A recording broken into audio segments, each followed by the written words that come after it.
전공, 어떻게 하면 친해질 수 있을까요?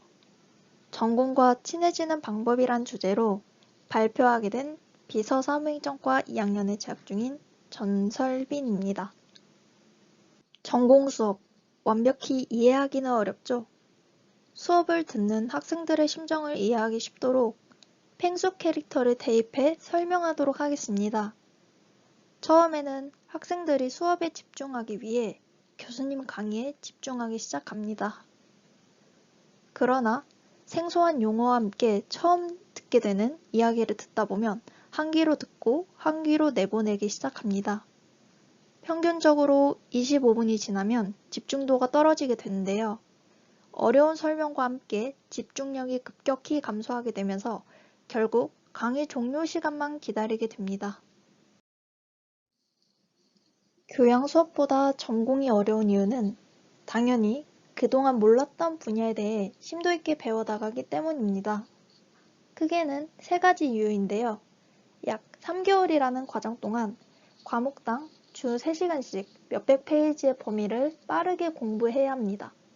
또한 그 배운 내용을 2번의 시험에 걸쳐 소화해내야 하기도 하고요.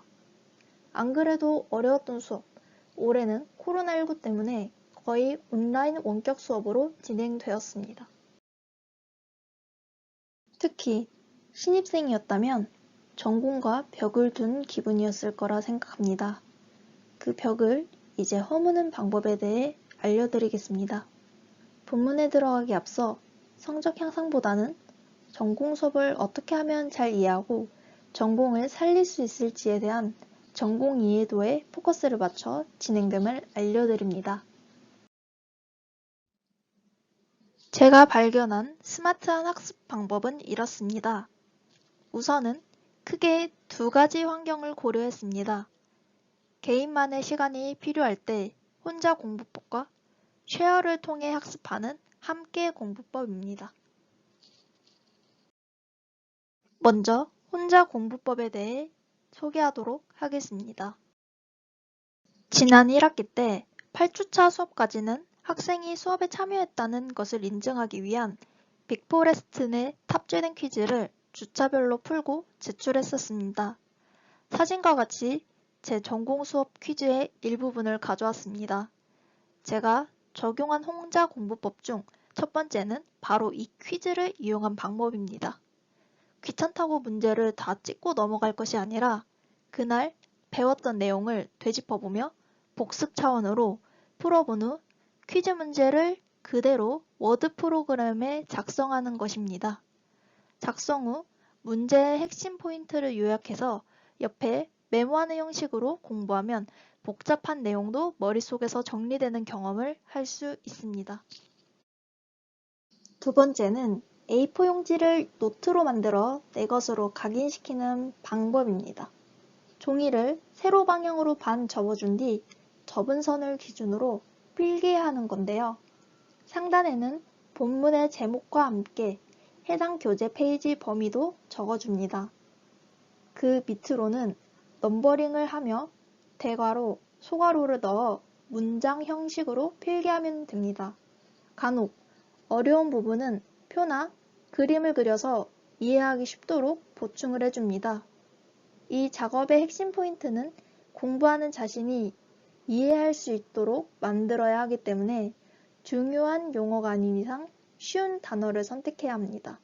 이 노트는 시험 기간에도 요약 정리본으로 활용하기 좋습니다.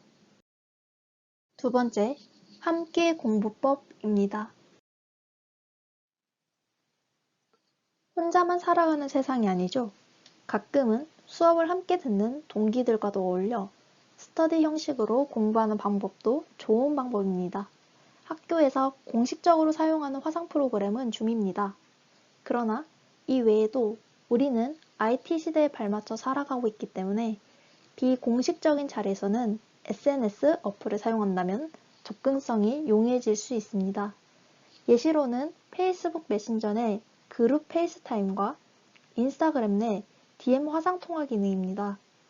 참고로 인스타그램 사용 시 최대 6명까지만 수용이 가능하다고 합니다. 소그룹으로 진행할 때는 적적할 것 같네요. 제가 적용했던 사례를 소개해드리도록 하겠습니다.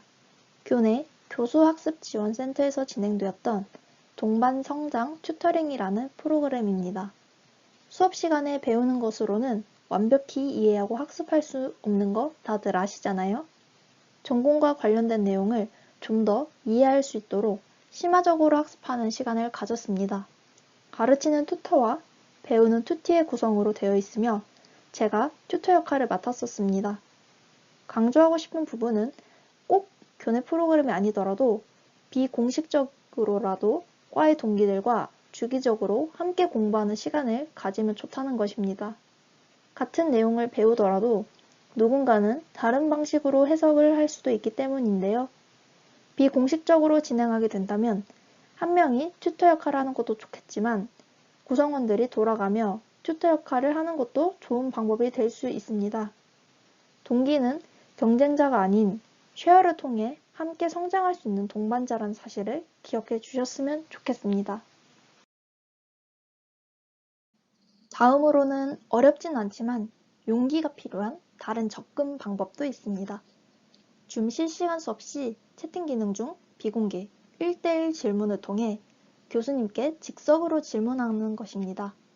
솔직히 대면 수업을 할 때는 수업 중간에 질문을 하고 싶어도 엄숙한 분위기 때문에 질문하는 것을 꺼려하게 됩니다. 교수님께서 질문을 받겠다고 하셔도 수많은 시선 때문에 손댈 용기는 없었을 것 같습니다. 그러나 쌍방향 커뮤니케이션으로 진행되는 비대면 수업 시에는 수업 중간중간 교수님께 채팅으로 질문한다면 교수님께서는 정말 기뻐하십니다. 비공개로 질문하기 때문에 다른 학생들의 눈치를 보지 않아 부담도 훨씬 적습니다. 그리고 배운 내용을 즉석에서 여쭤보는 것이 배우는 학생 입장에서도 이해가 금방 가기 때문입니다.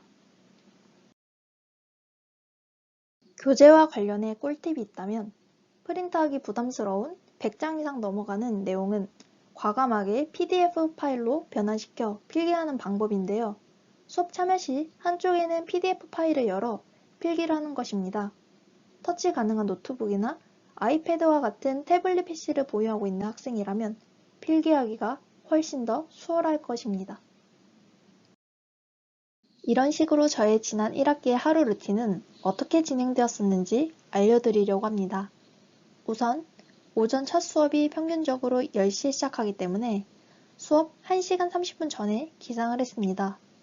평소 8시 반이었으면 아마 저는 지하철을 타고 있을 시간입니다. 여유롭게 아침 식사도 하고 미리 프린트한 수업 교재와 필기 도구를 준비하고 수업에 임했습니다. 점심시간에 연속 강의가 잡혀 있다면 매우 곤란하겠지만 온라인 수업의 참된 기능이라고 할 수 있을까요? 쉬는 시간 10분을 이용해 간단한 점심 식사를 해결할 수도 있습니다. 다시 오후 수업에 임하게 됩니다. 끝나는 시간은 대면 수업과 같지만 대신 사라진 통학 시간 덕분에 앞서 배운 수업 내용을 바로 복습할 수 있는 시간으로 활용했습니다.